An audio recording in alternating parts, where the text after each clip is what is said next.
Hello students, आज हम शुरू करेंगे new chapter of organic chemistry and the very important chapter of organic chemistry वो होता है general organic chemistry, that is GOC. GOC actually organic chemistry की language है। जैसे इंग्लिश हमें जरूरत लगती है वर्ड्स या सेंटेंस फ्रेम करने के लिए, हिंदी की हमें जरूरत लगती है अपनी बात को कम्युनिकेट करने में, सेंटेंसेस फ्रेम करने के लिए, वैसे ही ऑर्गेनिक केमिस्ट्री में भी हमें जनरल ऑर्गेनिक केमिस्ट्री की अंडरस्टैंडिंग की जरूरत पड़ती है अपने रिएक्शन के मैकेनिज्म को फ्रेम करने के लिए।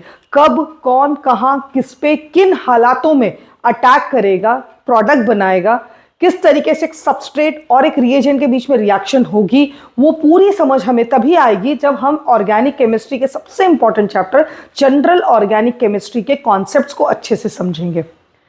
उसको समझना इतना मुश्किल नहीं है, वो बिल्कुल वैसा ही है जैसा हमारी डे टू डे लाइफ में हमारा बिहेवियर होता है। हमारा बिहेवियर भी सिचुएशन के हिसाब से चेंज होता है। हम जब किसी पार्टी में होते हैं एक अलग बिहेवियर होता है, हम जब घर पर होते हैं बहुत फ्री होते हैं, अपने हिसाब से रहते हैं, एक अलग बिहेवियर होता है। When we are in school, when we are in office, when we are in college, हर जगह का हमारा एक अलग बिहेवियर होता है, एक अलग तरीके का डेकोरम हम मेंटेन करके रखते हैं। वैसे ही कंपाउंड्स के साथ भी होता है, वो भी बहुत डिफरेंट होते हैं, वो भी अलग अलग तरीके से बिहेव करते हैं। उनको जब किसी वाटर में डालेंगे तो एक अलग तरह का बिहेवियर होगा, उनको आप एसीटोन में अगर डालेंगे तो वो एक अलग तरीके से बिहेव करेंगे। तो वो सब बिहेवियर आपको तभी समझ में आएगा जब जो अलग अलग तरह के सॉल्वेंट्स हैं उनकी अंडरस्टैंडिंग आपको हो, उनके बॉन्ड्स में किस तरह का रिलेशनशिप है उनकी आपको अंडरस्टैंडिंग हो, तब आप ऑर्गेनिक केमिस्ट्री को बहुत अच्छे से समझ सकते हैं। तो चलिए शुरू करते हैं next chapter, that is general organic chemistry. अब जीओसी को देखें। अब जैसे कि मैंने कहा था कि इसमें हमको कंपाउंड्स के बिहेवियर को समझना है, कंपाउंड्स के बीच की जो बॉन्ड है, कब, कौन, कहां, कैसे ज्यादा इलेक्ट्रोनेगेटिव हो जाएगा, कौन लेस इलेक्ट्रोनेगेटिव हो जाएगा, ये सारी चीजें समझने के लिए उन बॉन्ड में कौन से इफेक्ट लग रहे हैं, हमें वो इफेक्ट को समझना पड़ेगा। समझ रहे हैं आप? जैसे दो लोगों की जब शादी होती है तो ऑफ कोर्स उन दोनों को एक अंडरस्टैंडिंग डेवलप करनी पड़ती है। One of them might be more dominating, one of them might be more understanding, और जब वो ट्यूनिंग उनके बीच में सेट हो जाती है तब फिर क्या होता है, एक अच्छी, एक बोलते हैं ना, एक रिलेशनशिप उनका जो एक अच्छा सस्टेन करता है। वैसे कंपाउंड्स के बीच में भी होता है। देखिए कार्बन, हाइड्रोजन, ऑक्सीजन, नाइट्रोजन सब अलग अलग बिहेव करते हैं, अलग अलग तरह के एटम से अलग अलग बिहेवियर है, सबकी इलेक्ट्रोनेगेटिविटी डिफरेंट है। अब इन अलग अलग एटम्स को जब आपस में बॉन्ड बनानी है तो कहीं ना कहीं उन्हें आपस में एक अंडरस्टैंडिंग डेवलप करनी पड़ेगी, और अंडरस्टैंडिंग डेवलप करने के लिए उनके बॉन्ड में होने वाले इफेक्ट को हमको समझना पड़ेगा ताकि हम उनके बीच की अंडरस्टैंडिंग को समझ सकें। तो उन इफेक्ट्स की अगर हम बात करें तो देखिए जनरल ऑर्गेनिक केमिस्ट्री में बेसिकली सबसे पहली हेडिंग आती है electronic displacement effect. What is electronic displacement effect? देखिए इलेक्ट्रॉन का डिस्प्लेसमेंट, अगर किसी बॉन्ड को अगर आप देखेंगे तो जो ज्यादा इलेक्ट्रोनेगेटिव होती है उसकी तरफ इलेक्ट्रॉन्स का डिस्प्लेसमेंट ज्यादा होता है, उसकी तरफ मूव ज्यादा करते हैं इलेक्ट्रॉन। हम ऐसा सोचते हैं कि कोई सिग्मा बॉन्ड ऐसी होती है, लेकिन अगर यही सिग्मा बॉन्ड कार्बन और ऑक्सीजन के बीच में होगी तो of course oxygen being more electronegative अपनी तरफ इलेक्ट्रॉन डेंसिटी ज्यादा विथड्रॉ करके रखेगा। ये इनकी म्यूचुअल अंडरस्टैंडिंग है। कार्बन भी चाहता है कि वो उस बॉन्ड को बनाए, क्योंकि कार्बन को भगवान ने बनाया ही ऐसा है कि तुम्हें क्या बनानी है, कार्बन से कहा है कोवेलेंट बॉन्ड बनानी है। लेकिन जब उसको ये मौका मिला कि मैं ऑक्सीजन के साथ कोवेलेंट बॉन्ड बनाऊं तो ऑक्सीजन ने उसके सामने एक ऐसी शर्त रखी है कि भाई ज्यादा इलेक्ट्रॉन मेरी तरफ रहेंगे, ज्यादा डेंसिटी मेरी तरफ रहेगी, एंड कार्बन ने खुशी खुशी उस चीज को एक्सेप्ट कर लिया, ठीक है ऐसा कर लेते। और ऐसा करने में ही उनके बीच की बॉन्ड जो है वो क्या है, स्टेबल है, वो आपस में एक दूसरे के साथ बॉन्ड बना पाए हैं। समझ रहे हैं आप? यही कार्बन ने कभी किसी एस ब्लॉक एलिमेंट का मेटल लिया होता, सोडियम, लिथियम, पोटेशियम, और उनके साथ कभी उसने बॉन्ड बनाने की बात कही होती तो उन मेटल ने तो साफ इसको कह दिया होता, भाई हम तो इलेक्ट्रॉन रखने ही नहीं वाले हैं, तुम्हें ही दोनों इलेक्ट्रॉन रखना है। और जब भी कार्बन की किसी मेटल के साथ बॉन्ड बनती है तो बॉन्ड नहीं होती है, वो कैसी बॉन्ड होती है, वो आयंस होते हैं। कार्बन को मजबूरी में नेगेटिव चार्ज लेना पड़ेगा और लिथियम को पॉजिटिव। ये कार्बन और लिथियम के बीच की अंडरस्टैंडिंग है, समझ रहे हैं आप मेरी बात? लेकिन कार्बन और ऑक्सीजन को अगर हम देखें तो ऑक्सीजन भी कोवेलेंट बॉन्ड ही बनाना चाहता है, बस उसको ये है थोड़ी इलेक्ट्रॉन डेंसिटी मेरी तरफ रहे। तो इसी तरीके से अलग अलग एटम्स की अलग अलग कंडीशंस होती हैं, अलग अलग बिहेवियर होता है, और उन जब बिहेवियर को ये सब समझ लेते हैं तो इनके बीच में कंपाउंड्स का फॉर्मेशन होता है जिनको हम बोलते हैं स्टेबल कंपाउंड्स होते हैं। तो इन अलग अलग बिहेवियर को समझने के लिए सबसे पहली टर्म हमने देखी है जीओसी की इलेक्ट्रॉनिक डिस्प्लेसमेंट इफेक्ट। इलेक्ट्रॉन का डिस्प्लेसमेंट या मूवमेंट किस तरफ है, इसको समझने के लिए हमने कहा दो तरह के इफेक्ट होते हैं, एक होते परमानेंट इफेक्ट, एक होते टेम्परेरी इफेक्ट। देखिए हमारा बिहेवियर भी ऐसे ही होता है। एक परमानेंट होता है कि भाई ऐसे है तो ऐसे ही है, देख लो भाई तुम्हें जमता है तो देख लो। और एक टेम्परेरी होता है, when we go in a party ना हम बहुत सोफिस्टिकेटेड हो जाते हैं, रियल लाइफ में ऐसे हम होते नहीं हैं, बट वहाँ पे हम हर चीज़ बहुत धीरे बोलेंगे, बहुत रिस्पेक्ट से बात करेंगे दूसरों से, और जनरली हमारा टोन वैसा होता नहीं है। तो इसी तरीके से जैसे रियल लाइफ में आपके और मेरे साथ होता है, वैसे ही इन कंपाउंड्स के साथ भी होता है। इनके कंपाउंड्स की बॉन्ड बनने के बाद दो तरह के इफेक्ट होते हैं, एक तो परमानेंट बॉन्ड बनी और वो इफेक्ट होना शुरू हो जाएगा, और एक होता है टेम्परेरी जो सिर्फ शो ऑफ के लिए होता है। Permanent effect are always present, और टेम्परेरी इफेक्ट की बात करें तो present when reagent is used. किसी रिएजेंट की प्रेजेंस में आपको इफेक्ट देखने को मिलेगा, अगर आपने रिएजेंट हटा दिया तो इफेक्ट भी क्या हो गया, खत्म हो गया, वैनिश हो गया। Present when reagent used, and if reagent is removed then effect is also vanished. Effect भी क्या हो जाएगा, गायब हो जाएगा।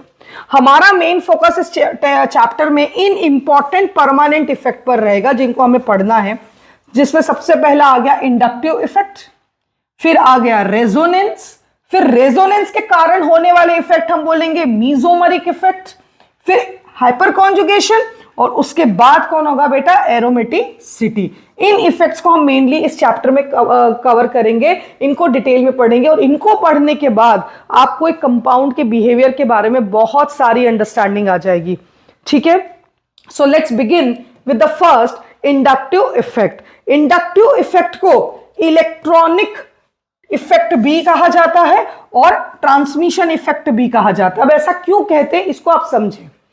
जब कोई ऐसा कंपाउंड हम लें जिसमें एक कार्बन की बॉन्ड एक मोर इलेक्ट्रोनेगेटिव एटम से हो, क्लोरीन एक halogen, it is more electronegative atom, इस कार्बन की बॉन्ड एक मोर इलेक्ट्रोनेगेटिव एटम के साथ है। इस मोर इलेक्ट्रोनेगेटिव एटम की टेंडेंसी क्या होती है, इलेक्ट्रॉन डेंसिटी अपनी तरफ विथड्रॉ करके रखने की। इस पर आ गया पार्शियल नेगेटिव, क्योंकि इसने इलेक्ट्रॉन डेंसिटी अपनी तरफ विथड्रॉ करी है, और कार्बन को इसको इलेक्ट्रॉन डेंसिटी थोड़ी आगे की तरफ देनी पड़ेगी, तो कार्बन पे कौन सा आ गया, पार्शियल पॉजिटिव।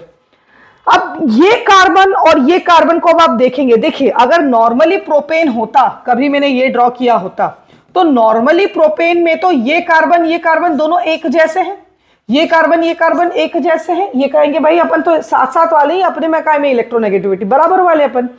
लेकिन क्लोरीन के आने से इस कार्बन की इलेक्ट्रोनेगेटिविटी थोड़ी बढ़ गई, समझ रहे हैं आप, क्योंकि इसने अपनी इलेक्ट्रॉन डेंसिटी थोड़ी आगे दे दी, इसके पास इलेक्ट्रॉन डेंसिटी की कमी आ गई।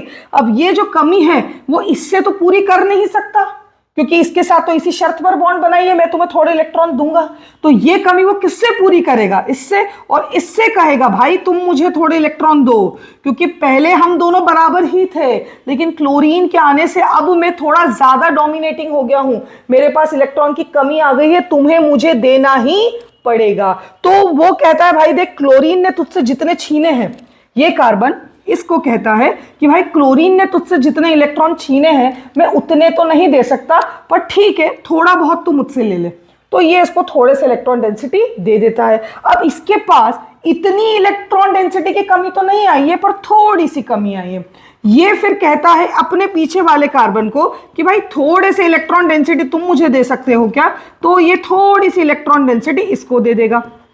समझ रहे हैं आप मेरी बात, और धीरे धीरे करके ये इफेक्ट क्या होता जाएगा, कम, बहुत कम इफेक्ट होता जाएगा।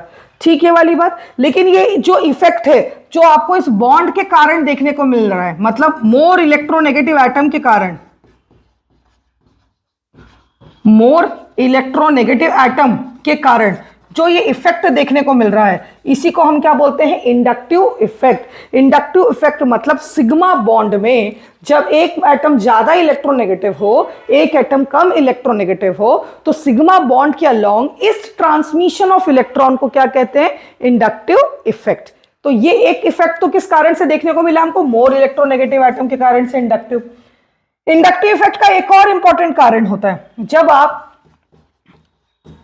इस तरीके से एक ऐसा एटम अटैच कर लो जिसकी हाइब्रिडाइजेशन क्या होती है, ज्यादा, बच्चों आपको हाइब्रिडाइजेशन का पूरा आइडिया है, हमने नॉमेनक्लेचर में भी इस पार्ट को कवर किया था कि जो डबल बॉन्ड है उसका हाइब्रिडाइजेशन क्या होता है बेटा, sp2, और जो सिंगल बॉन्ड है उसका हाइब्रिडाइजेशन क्या होता है बेटा, sp3। sp2 हाइब्रिडाइजेशन में परसेंटेज एस कैरेक्टर कितना होता है बेटा, 33.3, दिस इज परसेंटेज एस, और sp3 में कितना होता है, 25%। फिर हमने ये भी पढ़ा था, more is the percentage S character, more is the electronegativity. वो एटम जिनका परसेंटेज एस कैरेक्टर ज्यादा होता है उनकी इलेक्ट्रोनेगेटिविटी भी क्या होती है बेटा, ज्यादा। तो यहां पर इस एटम की इलेक्ट्रोनेगेटिविटी क्या हो गई, ज्यादा। तो ये अपनी तरफ इलेक्ट्रॉन डेंसिटी क्या करेगा बेटा, विथड्रॉ। जब ये अपनी तरफ इलेक्ट्रॉन डेंसिटी विथड्रॉ करेगा, इसमें पार्शियल नेगेटिव आएगा और इसको देना पड़ेगा, तो इसमें पार्शियल पॉजिटिव। तो सिग्मा बॉन्ड के अलोंग जब मोर इलेक्ट्रोनेगेटिव एटम होता है और वो अपनी तरफ इलेक्ट्रॉन डेंसिटी विथड्रॉ करता है और दूसरे एटम को उसको वो इलेक्ट्रॉन डेंसिटी देनी पड़ती है, तो इस सिग्मा बॉन्ड के अलोंग होने वाले डिस्प्लेसमेंट को हम कौन सा इफेक्ट कहते हैं, इंडक्टिव इफेक्ट। तो इंडक्टिव इफेक्ट के दो कारण हो गए, एक तो मोर इलेक्ट्रोनेगेटिव एटम एक कारण हो गया, और दूसरा कारण इंडक्टिव इफेक्ट का क्या हो गया बेटा, चेंज इन हाइब्रिडाइजेशन। अगर आप एक ऐसा एटम लगा दोगे जिसका हाइब्रिडाइजेशन sp2 है, तो ऑफ कोर्स उसकी इलेक्ट्रोनेगेटिविटी क्या हो जाएगी, ज्यादा।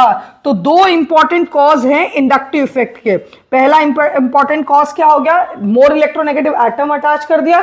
दूसरा इंपॉर्टेंट कॉज क्या हो गया, more electronegative sp2 hybridized atom attach कर दिया, जिससे इलेक्ट्रोनेगेटिविटी में क्या आ गया, डिफरेंस, और इलेक्ट्रॉन किधर शिफ्ट हो गए, सिग्मा बॉन्ड के अलोंग मोर इलेक्ट्रोनेगेटिव एटम की तरफ। तो ये एक बेसिक कॉन्सेप्ट है इंडक्टिव इफेक्ट का, जिसमें आप शॉर्ट में तीन बातें याद रखें। ये सिग्मा बॉन्ड के अलोंग होता है, दूसरा इंपॉर्टेंट कारण ये इलेक्ट्रोनेगेटिविटी डिफरेंस के कारण होता है, ठीक है। दूसरा इंपॉर्टेंट पॉइंट क्या आएगा इसमें, इलेक्ट्रोनेगेटिविटी डिफरेंस के कारण होता है। तीसरा important point change in hybridization के कारण होता है। तो इस तरह के सिग्मा बॉन्ड के अलोंग होने वाले इफेक्ट को हम क्या बोलते हैं बेटा, इंडक्टिव इफेक्ट। अब आगे देखिए हम कैरेक्टरिस्टिक ऑफ आई इफेक्ट। जो जो बातें हमने आई इफेक्ट में अभी तक समझी है उसको अगर एक बार सम अप करें तो सबसे पहला इंपॉर्टेंट पॉइंट हो गया, ये परमानेंट इफेक्ट होता है। समझ रहे हैं आप मेरी बात, ये इफेक्ट कैसा होता है बेटा, परमानेंट। एक बार कार्बन और क्लोरीन की बॉन्ड बन गई तो क्लोरीन इलेक्ट्रॉन डेंसिटी विथड्रॉ करना शुरू कर देगा, इलेक्ट्रॉन डेंसिटी क्लोरीन की तरफ शिफ्ट हो जाएगी। इसको कोई सिग्नल की, कोई सॉल्वेंट की, किसी चीज की जरूरत नहीं है, इसका काम शुरू हो गया है, वो अपनी तरफ इलेक्ट्रॉन डेंसिटी विथड्रॉ करेगा। तो पहला कैरेक्टरिस्टिक क्या हो गया, परमानेंट इफेक्ट। दूसरा जो हमने ऑब्जर्व किया, डिस्टेंस डिपेंडेंट इफेक्ट था। देखा था आपने, जैसे जैसे हम कार्बन चेन में पीछे की तरफ जा रहे थे वैसे वैसे ये इफेक्ट क्या होता जा रहा था बेटा, कम। अभी देखा था हमने, जैसे जैसे पीछे की तरफ जा रहे हैं इफेक्ट क्या होता जा रहा है, कम। और एक पॉइंट ऐसा आएगा कि ये क्या हो जाएगा, नेग्लिजिबल। तो डिस्टेंस डिपेंडेंट इफेक्ट। अगला पॉइंट हो गया negligible after third carbon. Third carbon के बाद इस इफेक्ट को हम इग्नोर कर सकते हैं, हम मान सकते हैं ये इफेक्ट चल ही नहीं रहा है, नेग्लिजिबल आफ्टर थर्ड कार्बन, ठीक है। नेक्स्ट पॉइंट हो गया it is weak effect. Weak effect क्यों बोला इसको भाई, सिंपल सी बात है, ये इफेक्ट है, समझ रहे हैं। अगर आप सिग्मा बॉन्ड जो कि स्ट्रांगली बॉन्डेड है, एक दीवार की तरह है, उसको अगर आप हिलाने की कोशिश करोगे तो आप कितना भी उसमें फोर्स लगा लो, आपका इफेक्ट उस पर क्या रहेगा, बहुत कमजोर रहेगा। अब इस आप खुद इमेजिन करो, आपके सामने एक दीवार है और एक कांच की टेबल है, ठीक है। आप दोनों को लकड़ी से मारोगे तो कांच की टेबल तो टूट जाएगी क्योंकि टेबल कमजोर है, तो इफेक्ट क्या देखने को मिला आपका, ज्यादा। लेकिन वहीं पर आप किसी दीवार पर अगर लकड़ी के डंडे से मारने जाओगे तो उस दीवार को ज्यादा कुछ होगा नहीं, थोड़ा सा पेंट निकल जाएगा, तो आप कहोगे क्या बेकार इफेक्ट था, कुछ मजा ही नहीं आया, उस दीवार को कुछ हुआ ही नहीं। तो बेसिकली इंडक्टिव इफेक्ट भी किस पर लगता है, स्ट्रांगली बॉन्डेड सिग्मा बॉन्ड पर। और स्ट्रांगली बॉन्डेड सिग्मा बॉन्ड पर लगने के कारण ये इफेक्ट स्ट्रांग इफेक्ट है या वीक इफेक्ट है, वीक, क्योंकि एक बहुत स्ट्रांग बॉन्ड पे लग रहा है, ये उसका कुछ ज्यादा बिगाड़ ही नहीं पाएगा। तो it is weak effect as it is applied on strongly bonded sigma bond, strongly bonded sigma bond। तो ये कैसा इफेक्ट हो गया, वीक इफेक्ट हो गया, ठीक है।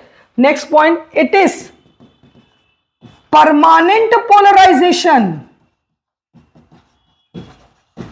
along sigma bond. Sigma bond के अलॉन्ग इफेक्ट होता है, अब याद रखिएगा, ये बात बार बार मैंने रिपीट करी है, along sigma bond towards more electronegative atom, towards more electronegative atom. तो ये एक परमानेंट मूवमेंट है सिग्मा बॉन्ड के अलॉन्ग, जो ज्यादा इलेक्ट्रोनेगेटिव एटम होगा उसकी तरफ। And the very important characteristic, this effect is observed till the bond is broken। देखिए भाई, आप इलेक्ट्रॉन डेंसिटी विड्रॉ कर रहे हैं, आपको इस चीज का ध्यान रखना है कि इतना भी ना विथड्रॉ कर लो कि रिश्ता ही टूट जाए, और अगर रिश्ता टूट जाएगा तो फिर किसको डोमिनेट करोगे? इन अदर वर्ड्स, अगर कार्बन और क्लोरीन के बीच में क्लोरीन इतनी ज्यादा इलेक्ट्रॉन डेंसिटी विथड्रॉ कर ले कि बॉन्ड ही टूट गई, तो ऐसे केसेस में फिर आपको इफेक्ट देखने को नहीं मिलेगा। ये इफेक्ट तब तक है जब तक कि बॉन्ड बनी हुई है, एक बार बॉन्ड टूट गई तो इफेक्ट भी क्या हो जाएगा? वैनिश।